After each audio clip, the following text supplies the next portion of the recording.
Wow. Wow, on both sides even. In the bottom left side, we're looking at the main base of the American Protoss hero. Once upon a time, the best non-Korean player in the world. In this day and age, still a very, very good one. Representing Ting. Still, after all these years, it's Neeb.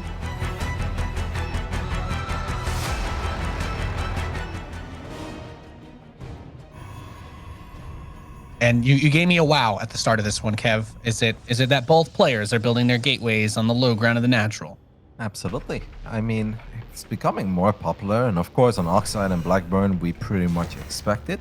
On 2K Atmosphere I did not. I thought maybe one of the two would do it, inspired by Max Pax, who's really been taking the one gate fast expand memes to a whole nother level, but for both of them to do it. And now TriGGeR is actually building his second pylon above the main base of Neeb. Yesterday I casted a PvP best of 5 Nate that was 2-1 after 9 minutes of gameplay. I don't know if we're gonna repeat that performance today, but this could already get pretty wild. Perhaps. I mean, when we talk about NA players, you know, I guess Estrella was like one of the first ones that was like, I'm gonna do this, you know, really fast expands, pretty much nonstop all the time. And it's spread around a little bit more. Neeb checking, and he is going to spot this pylon and the probe. So nice little pickup as far as information goes for Neeb, our New York Protoss player. I almost feel like he scouted it too soon though, because now TriGGeR can obviously not do whatever he had in mind, which was most likely going to be a proxy Stargate. Now I think it's just going to be a Stargate at home, or maybe we're going to try to expand, maybe even go Twilight, and it will just turn into you block my expand, I block your expand. And the only downside for our Canadian Protoss is that he lost some minerals sending out that probe as early as he did, and he loses one pylon. But this scout was actually too good. He got there too early. Wasn't able to force a cancellation, or I guess a wasted investment potentially had it been completed, but maybe powered down towards the end as it finished. And Neeb's got his stalker out. So for PvP on 2000 atmospheres, Kev, anything that we keep our eyes on, any particular strategies that we should be aware of, or anything maybe that you like on this one? No, I think this is a very normal map, and I think most of the time it plays out in a somewhat standard manner where we both go for Blink Stalkers, maybe one of them goes Oracle into Blink Stalker, and then we just try to get a 3-base setup going, and we dance from there. But now it's going to be a bit different, right? Because they both go for a potential 1-gate fast expand on the low ground. Neeb decided to go Stargate Oracle, and he actually went out with his units, and that's why he wasn't able to kill this pylon yet. So Neeb's expand is actually quite a bit later, man. He's sitting on almost 600 minerals now. And you look at the Nexus on the other side of the map, that Nexus is more than halfway done, or at least halfway done. And if our Canadian Protoss doesn't take any damage from this first Oracle, you gotta kind of be liking his position, despite the fact that his pylon got scouted so early on. Yeah, and Neeb's Oracle is going to be getting over to this base nice and quickly. Second Stalker is not in production just yet, waiting for that pylon to finish up. But the shield battery is ready in TriGGeR's mineral line. So going in for that Twilight Council, and we're talking about this. That pylon did get cleared up on the left side. So Neeb still has a probe in the top left. Comes in, going to see he can't really kill anything. So just drops the stasis trap instead, and we'll get just a single probe. Yep. Could have been bad, but it turned out to be quite decent. It's actually kind of funny that now we're almost 4 minutes in, or a little over 4 minutes, and TriGGeR has 2 army supply, mate. That's not a whole lot of army supply. He wipes in an extra Stalker now. If Neeb would have been slightly more aggressive, because that pylon was forgotten about, I actually think Neeb would have been able to find a lot of success, pull units out of position, and maybe the Oracles were able to shine. But even now, there is still potential for double Oracle, because there are still only 3 Stalkers. All of them are in the natural, and the shield battery protects against 1 Oracle, but it does not protect against 2 Oracles. But I'm actually surprised with how little energy Neeb had. Maybe because of that stasis trap. This could have been a whole lot worse, to be honest. Yeah, he hasn't really been able to capitalize on the opportunity in front of him with, as you said, the very low amount of army supply, the very few units that are there to defend. Now, Neeb is going to, he has that pylon in the top left, and I'm like, what's it going to be? Is he just going to get another gateway? We're going to see a big push with Blink. But he starts a forge back home, so I'm not 100% sure which way he wants to take this. The Observer does come out as the Oracles head back into the main, and like you were saying, Kev, even with 2 Oracles, you can get through the shield battery, but you need to have energy to do so. Yep. I wonder if Neeb is still going to try. I think he will shut at the Stalker there for a split second, but he still gets out of there with both Oracles, even though one of them took a lot of damage. Not bad, though, by Neeb. I do think he could have been a lot further ahead if he decided not to go for that initial stasis trap, but that's obviously hindsight. He didn't expect TriGGeR to have 2 army supply almost 5 minutes into the game. Yeah, that's fair. I think it's one of those situations where you're like, you know, you don't really expect or anticipate to have a window like that, and thus you wouldn't change your strategy around something that you can't know in advance. That's like an unusual sort of thing. So Neeb takes third base, and the Stalkers are here for TriGGeR immediately.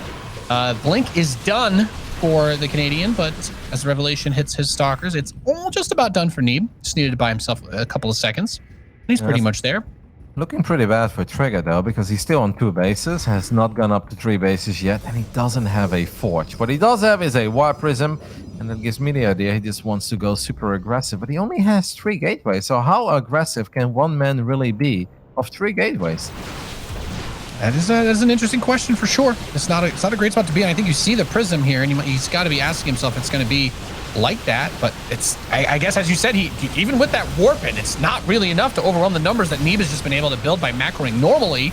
And little Blink Stalker battle goes, I would say it starts off pretty well, but all the ones that were weak get back into the fight. Oh, there's nothing here. Has to recall. So you can just go to the natural, maybe just tank it, or just pull back and wait. Well, that's one way to shut down a push. He is out of there. Yeah, the Prism is still there, by the way, too. So if Neeb comes over here, he's gonna get a free Warp Prism kill. Yep. Like we forgot about that Prism. That's obviously lovely for Neeb, who's still 10 workers ahead. That Nexus now only starting for TriGGeR. The fight, I guess, went slightly in his favor, but obviously not enough to overcome the deficit that he found himself in. He needs more, he wants more, but I really don't think he can get more, because by the time they start dancing again, Neeb is going to have +1. And I just don't see how you win a fight, especially not without the Prism. The Prism obviously gives you double blink potential in a weird way, right? You can pick up units, you can blink units, so you can avoid a few more shots. It made sense that TriGGeR won that fight, but once more, he barely won it, and that's just not good enough because he's being outmined for quite some time already. And he's down a full upgrade now. Well, it's not going to get any easier. They both going into charge behind this. Neeb's getting Immortals. And as you were talking about earlier, that third base, really late for TriGGeR. He starts Templar Archives, but Neeb has been ahead on workers. He's been able to mine with those extra workers on this base pretty consistently, pretty reliably. So with TriGGER's Stalkers moving out towards this third base, he takes one shot at a pylon and just blinks away. He does not want to get caught by Neeb. And there the Observer does finally get killed. Good revelation on that. Yeah, really good eye, though, by Neeb. I feel like Protoss players in general are better at spotting them than Terran players are. Well done there by Neeb as a forward blink, picks off 2 Stalkers, and TriGGeR is just in all sorts of trouble. And I know that's weird to say because it feels that this is a relatively even game, but it's really not. Neeb is just taking a pretty big lead across the board. War Prism has been queued up too. Does Neeb already have his own Templar Archives, or is that the one thing he doesn't have? Yeah, okay, I guess without a Templar Archives, it is a little bit hard to really push the issue here. It all depends on the engagement, right? If Zealots can get a surround on the Archon of TriGGeR, obviously one Archon doesn't make the difference. If the Archon is behind his own Zealots, then it could absolutely make the difference. There is an Immortal now that's being rallied towards the rest of the army. A forward blink by our Canadian Nate, and here we go. Now that Archon that you were talking about does get choked up behind the Stalkers, so the Zealots are very, very clumped up in front of it, but Neeb's Prism does show up as well to bring in extra reinforcements of Zealots. The Stalkers on the bottom side for TriGGeR are all getting cleaned up. That third base in danger, but the split army situation makes that top side look a little bit more vulnerable since the overcharged shield battery is covering for him. Neeb's going to regroup, pull his units back up the ramp, and get another warp in. 8 more charge lots coming in, and Kev, just you know, like we were talking about earlier, that upgrade, it's not just for the Stalkers. He's got that +1 advantage across the board with all the Zealots too. And that Immortal really anchoring the fight down, blinks onto the third base. TriGGER's units are just not going to be enough to stop Neeb from pushing through this. The Immortal and Archon come down from the natural, picks up his own Immortal to keep it alive, and another Zealot warp in comes through one more time. The probes are caught, and that is it. GG, Neeb takes game number 1.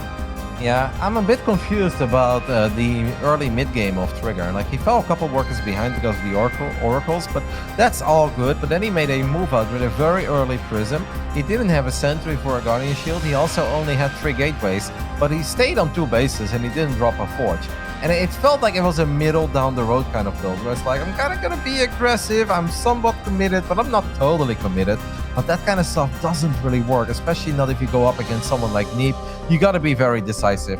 Either you say, I'm just going to go up to 3 bases and I'm a little bit behind, but that's okay. Or you gear up for a 6 gateway, 40 probe all in of 2 bases. But yeah, going for the middle option, most of the time it just means that you kind of get a little victory, but then not quite, definitely not enough to really push the issue when he was forced to recall home to deal with the Oracles. And that's kind of all he wrote at that point, because then you're a base behind, you're an upgrade behind, you're economically behind, not because of the base, but also the work account. And Neeb just kind of ran away with it.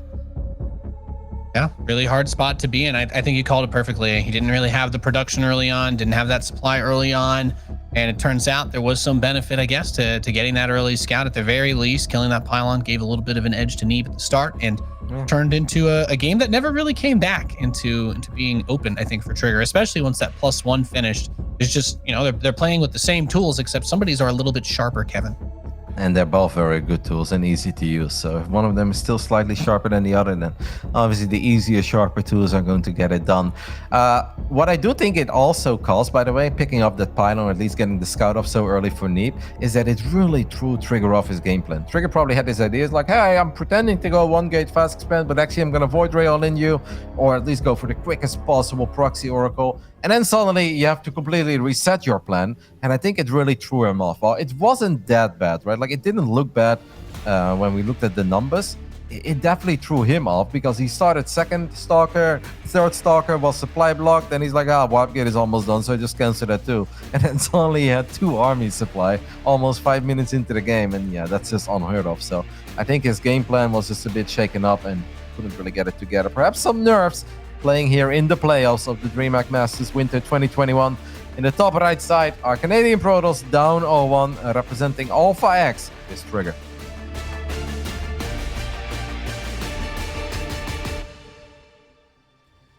And his opponent in the bottom left, the American Protoss player in blue, he is Neeb.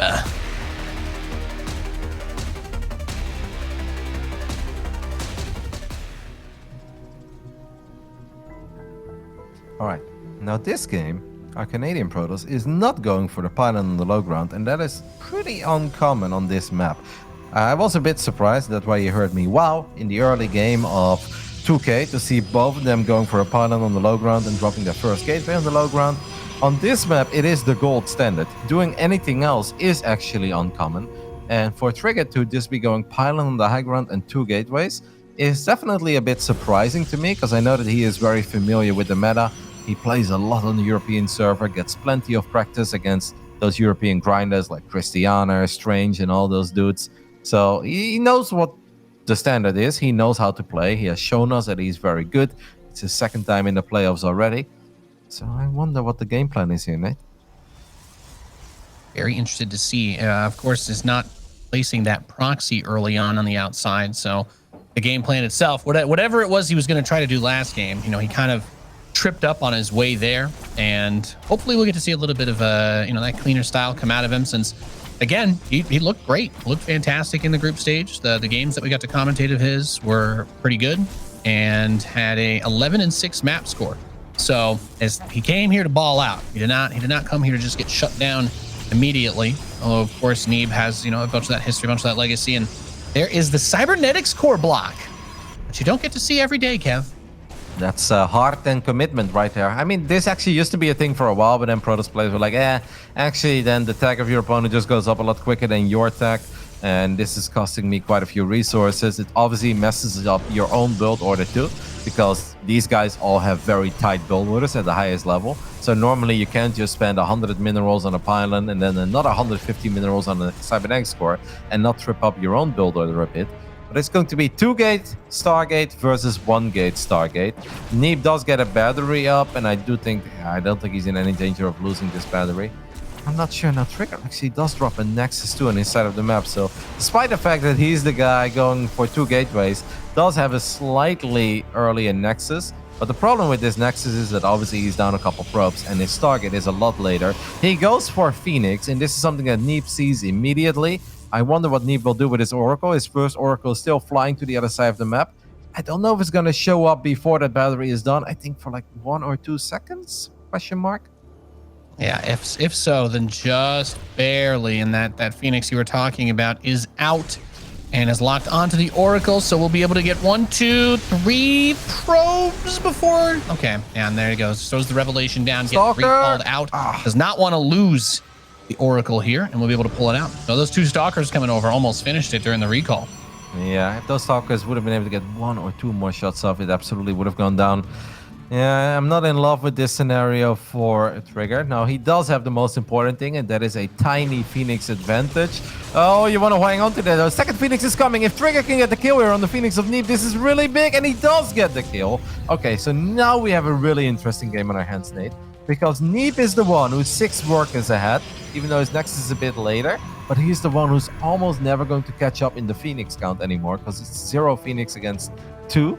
But now TriGGeR is like, you know what? I don't think you're going to catch up in the Phoenix count. So he drops the Twilight, which I'm really surprised by. And Neeb is doing the same thing. NA Protoss is something special. Yeah, it gets deep fried over here from everybody that we've got playing in America. You know, that's just the way we do it, Kev. It's got to be funky. It's got to be drenched in barbecue sauce, and it has to be aggressive. And that's pretty much where we're at. These 2 Phoenix come back over, kind of checking out the main base, but Neebs are there, so zoned out relatively quickly. Maybe give chase. Neeb so goes it can be for a little Dark bit risky, though, right? Doesn't he go for a Dark Shrine? Or you think he goes Blink too? Oh, he goes Blink as well. All right, well, I'm very confused about both of them just rushing into Blink, despite the fact that I feel like this was a scenario where normally you'd be committed to building Phoenixes non-stop, and I think most Euro Protosses would have continued building Phoenixes there, especially if you're TriGGeR and it's 2 against 0. I feel like you have such a lovely window to at least go up to 5 or 6 Phoenix and then find a lot of economic damage, because Stalkers without Blink can't properly defend against 5 or 6 Phoenixes, and Neeb could never really catch up in the Phoenix count because it's 0 against 2. But he didn't want to go for it. He went Blink, Neeb went Blink, and now they're both just going up to 3 bases, I guess. On one hand, I think it makes some sense with like how shaky the season's gone for Neeb, that he's going to try and rely more on styles where he can play out the macro game and not commit himself too much to anything. Since, you know, I feel like that's got to be the best way to get back into a rhythm, especially as a player that would formally be pretty heavily favored. When you see the Phoenix coming in, getting a few more probes. Well, we were talking about economic differences, and Neeb has found a way to increase that eco gap, as it were. Although that 3rd Nexus is not going to be too far away for TriGGeR either. Like, I'm definitely not surprised with the way that Neeb has played this out. Like, that does make some sense to me, because he was ahead in workers, but he was going to have a hard time catching up in Phoenixes, so he would make a couple defensive Phoenix to at least survive near a battery, and then go into Blink. But I'm so surprised that TriGGeR let go of the opportunity to just be up in Phoenix count, and the damage that Neeb just dealt, I feel like the table should have been turned, and that should have been TriGGeR dealing damage to Neeb on the other side of the map, because he was the one that had control on the skies. Now that he's got his own 3rd base getting under attack. Phoenixes could lift, by the way, here, Nate. Chase, yeah. I was gonna say he can secure the kill on a couple of these Stalkers with the Graviton lift, so you see Neeb just getting a lot of value out of the units that he has, doing some really good control and looking a little bit more, every passing game, Kev, looking a little bit more like that old Neeb, bringing it together. He's making very good so far. I actually think in this best of 5, if anybody would have told me that Neeb barely made it out of the group stage, I would have laughed at you and be like, nope, that's not this Neeb, because this Neeb is looking really fine so far. This is kind of an adventurous Blink into the main. Probes are going to be pulled. Neeb probably needs to get out of here as quickly as possible. Does he end up losing a Phoenix? No, he does not. But he's still up 8 workers. He's already getting his +1. And once more, our Canadian Protoss is not getting a Forge. I kind of feel like he puts himself on a clock if you don't get a Forge. Like, you can definitely win a fight with 0-0 against 1-0. But if this game actually ends this +2 as well, let me just tell you, Nate, as a man who doesn't always get an early Forge, taking fights with 0-0 Protoss units against a dude that has 2-0, those fights ain't pretty. No, absolutely not. We saw what the upgrade difference did when it was just the +1. I mean, you get to +2, then well, it's a whole... That's just a nasty, nasty way to get obliterated in a game of StarCraft. But Neeb is also going to, as far as the follow-up goes, get into charge, the Immortals, Love to see it. This is the same way that he kind of had himself set up. And he went for 1 Immortal and then the Prism when he went for the push in the last game. And the +2 was not really ready even by the time the game was over, even though he was getting it. So I'm wondering if he's going to wait for it this time. Well, I don't think Neeb doesn't need to attack. It's the other way around, right? TriGGeR needs to attack because he's down 10 workers and he doesn't have a Forge. So I don't think Neeb needs to do anything. He can just sit back and he can honestly take a look at the beautiful American flag that I'm sure is waving outside of his door somewhere there in upstate New York, because it's all up to TriGGeR. He needs to be the one making something happen. But I don't really see it. He's down in army supplies, down in workers, he's down in upgrades. He drops a Forge now, Nate. Isn't that a little late? Yeah, I think when your opponent's about over halfway done with +2 is maybe not the time. I don't know. You've got this great line about how never late is better than not being late, but this is kind of how it is. He just doesn't have the tools, and a couple of those stalkers getting hit by the stasis trap. The Phoenix still in play to help lift up some of the zealots that were getting on top of the rest of the units, and he can just chase this down. So many charged zealots. The Archons do not have anything in front of them to keep them alive. The Warp Prism picked off by the Phoenix, and just again, the value out of the Stargate from the beginning of this game for Neeb has just been ludicrous. He tries to run his 2 supply away, or I guess 4 here, into another stasis trap. So I don't know. Is he even going to honor him by waiting to kill those units? No. I think the Phoenixes will take care of it. My little Phoenixes will take care of you. You're not even worthy of my time. Now Neeb is steamrolling to the other side of the map, and TriGGeR obviously already knows that there's absolutely no stopping this Protoss force. +2 is done. Here are the Archons, here are the Zealots and the Stalkers, and this is just GG. Not even battery overcharge is going to make the difference here, and I don't show those things very often, Nate. No, that's a great way to put it, Kev. If battery overcharge isn't going to save you from it, you are beyond super dead. GG. Neeb goes up 2-0 over TriGGeR, and we get to see what looks to be good old Neeb back in form, kicking some butt, and I think that's what everybody who tunes in for DreamHack America. It's got to be one of the things you just expect, right? So you got apple pie, you got your Bud Light, you got your Neeb. Your Neeb kicking everybody's butt all the way up until the finals, and just mostly wondering, is it going to be Masa or Scarlet in the final waiting for him? And well, of course that reality is still somewhat possible, but we will have to get through quite a few more games for Neeb if he wants to make his way up there, starting from the bottom of the lower bracket. Yeah, we're not there yet, and let's not forget that Nina has been playing an absolutely phenomenal season, so that's not going to be easy. It's not just about Australia, and it's not just about Scarlet in that upper bracket, even though those are the only 2 in the upper bracket left. You guys know what I mean. I am a little bit sad for TriGGeR because I feel like he can do better. He's always going to be the underdog here, and Neeb should be the superior player, but I know that if TriGGeR is really feeling it, if his mind is in the game, if he got his nerves under control, that he can play a pretty sweet PvP series. And I think he could really make Neeb work for it at least. But at this point, I almost feel like he's handing it to him. And that could just be the pressure of the playoffs that's really getting to him. It's only the 2nd time ever that he makes it into the playoffs. Neeb, of course, is one of the biggest veterans we have in the foreign scene. The man has won multiple WCS tournaments, has been at BlizzCon, has been at Katowice over and over again. So it's not totally fair to compare it, of course. But yeah, I hope that TriGGeR can just forget about everything, block out all the noise, and play his best PvP. Because if he does that, Nate, we really could be thoroughly entertained. But so far, he's making it extra hard on himself, and he's making it easy on Neeb. Yeah, I couldn't say it any better myself. He's been committing a lot to those early game, right? Want to do the proxy, goes to the Cybercore block, and it's like, great, you can kind of see where these things can cause annoyance for the other player. But for Neeb, he just brushes them off his shoulder. He's like, okay, yeah, whatever, that's not a big deal to me. And then TriGGeR's just like, okay, well, this kind of was a big deal to me, though. I mean, I wasn't too upset about the start. I think it worked out in a weird way, but I'm just so sad he let go of the Phoenix advantage. 2 Phoenixes against 0. Like, I will gladly be down 6 probes, but have a quicker Nexus and be up 2 Phoenix against 0 Phoenix in Stargate against Stargate. Anyway, we'll talk about that more later. Let's go ahead and introduce the players. This man really needs to turn it around. He is our red Canadian Protoss, representing all facts. It is TriGGeR.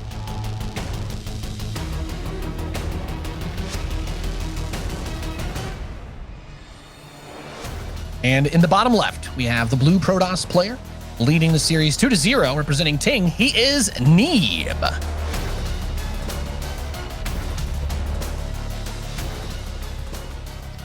The only logical explanation I have for the decision making of TriGGeR in the previous game is that he is just not very fond of Phoenix Wars at all. And the only reason he made a Stargate in the first place is because he knew that Neeb was going to open up with a Stargate and was going to go with an Oracle. And he felt that he needed something that's very good against the Oracle to make sure that he wouldn't take too much damage. He wouldn't be forced to keep Stalkers at home forever. And he probably knew that he was never going to kill an Oracle until he would have Blink himself. So maybe the only reason he got the Stargate in the first place is just to deal with that Oracle, and then got somehow lucky that he killed the, or not lucky, but, you know, got a little bonus by killing the first Phoenix of Neeb on Neeb's side of the map. But then he was like, well, I still don't like this. I don't want to be that guy that's going to build Phoenix for the next 5 minutes. I don't want to rely on Phoenixes being the key to victory. I just want to get into Blink ASAP. I guess if that's your preferred way of playing, then that's just the way it is, right?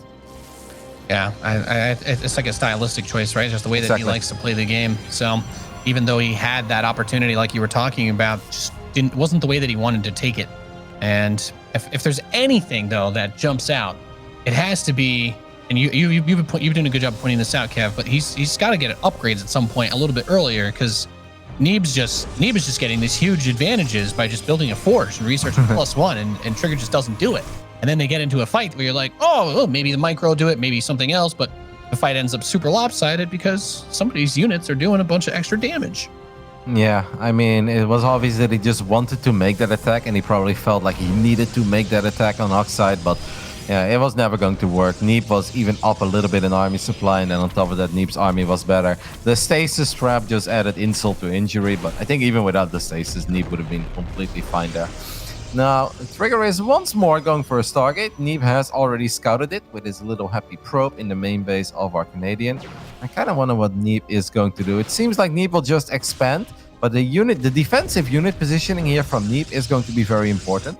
Because if you're TriGGeR and you go for a 1-gate fast expand, what you really want to do is confirm that your opponent is also expanding. Because at this point, he can't really confirm that until his target unit is out. So this one probe that Njal is following right now, this one is very important. Neeb is going to try to prevent the scout on the Nexus. This is good. This is actually very nice for TriGGeR. It's going to give him a very comfortable state of mind, and he now knows, all right, at least I'm not being one-based on Lint, and I can actually play a game. Yeah, being able to at least have the comfort of knowing, okay, I can go through with my game plan. Things aren't going to get crazy. We're not all throwing a bunch of buildings and each other's naturals and slowing everything down for the next 3 or 4 minutes. We kind of just get into it.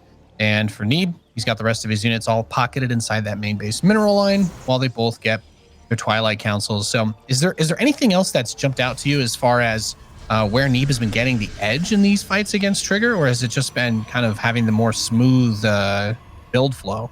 Well, yeah, it's been economic edge into superior army, right? And that's just kind of what it is. And obviously in the first game, I do feel that TriGGeR was a bit indecisive, kind of aggressive, but then not totally all in.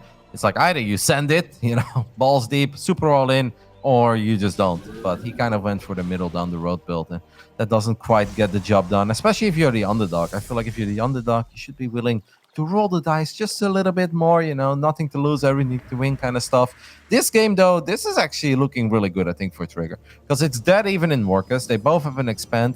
Blink timings are virtually identical, but then the one advantage that TriGGeR has is that he has an Oracle out. That's no guarantee that he's going to deal damage with it, but that's a pretty nice little advantage to have over your opponent. Yeah, he's going around back towards where that third base was, though, and gets caught.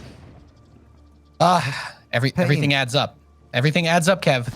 Pain. That is a great way to put that. Pure pain. So, it feels like it's... Yeah, go ahead. I was just gonna say, you know, that's a devastating loss this early in the game, especially when it comes to just being able to keep tabs on Neeb, right? We were talking about information and being comfortable doing his build. And if you can't get out there and gather more of that, it might slow things down. Might have to play a little more passively. Although I think we both kind of agreed as the underdog, that's not what you want to do. Yeah, out of all 3 games, I think I like this one the most, at least when it came to the first 4 minutes before we lost that Oracle, because everything was similar, except for the fact that TriGGeR had an Oracle flying around. Now instead it's going to be Neeb who's going to find damage first with the 4-stalker hit squad, gets high ground vision from the hallucinated Phoenix, blinks in there again, and things are going from bad to worse. I mean, this is one of these series, Nate. When it rains, it pours, and it feels absolutely nothing is going TriGGeR's way now. Gets one of the stalkers as Neeb recalls the other 3. And there's a single zealot hacking and whacking and smacking on the third base, but his army is more than prepared to deal with that. And this kind of leans into what you were talking about with regards to superior economy, better army. If there's one thing that I'm going to take some solace in, though, it's that the +1s are lined up. So TriGGeR will, at the very least, not be at a disadvantage because of upgrades. It'll be something else this time. Yeah, pure pain. If that Oracle doesn't die, Neeb doesn't even have the comfort to make that move in the first place, because then he knows there's a good chance it's going to be revealed. It's too risky to send 4 Stalkers to the other side of the map. If nothing else is happening, he knows that his opponent could have Blink too, and he needs units at home to keep his own probes safe. It all starts with losing that Oracle. I mean, that's just a snowball effect. It's still a game, I guess, to some degree, but Neeb is taking an 18 army supply advantage, Nate. That's nothing to scoff at when we are working with the same but easy tools. I love this tools meme that's come out. It's amazing, Roddy. Amazing. Thank you, Marine. Yeah, Marine. He's a funny guy. If there's one thing he gives us other than great upsets, this is cool, by the way. Things to never forget. Look at this. Fake Prism is going to pull units away from the shield barrier. Oh my goodness. Alex Sunderhoff with the 200 IQ play. I don't even know if it was necessary, Nate, but if you talk about winning in style, this is winning in style. Well done, Neeb. Have we reached the point of overkill yet, Roddy? He's just killing everything that walks in front of him. There's not really a whole lot, it seems, that TriGGeR's going to be able to do. Third Nexus is going to die. Pylon by it's going to die. TriGGeR warps in a few more zealots, but his charge isn't ready. So blinks forward, hits the immortal. He does kill Neeb's immortal, and everything else is going to die on the tail end of that. Has the overcharged battery and the natural, but again, as you pointed out, he's about a quarter of the supply of his opponent, and thus we find ourselves staring down the barrel of a 3-0 for Neeb. GG.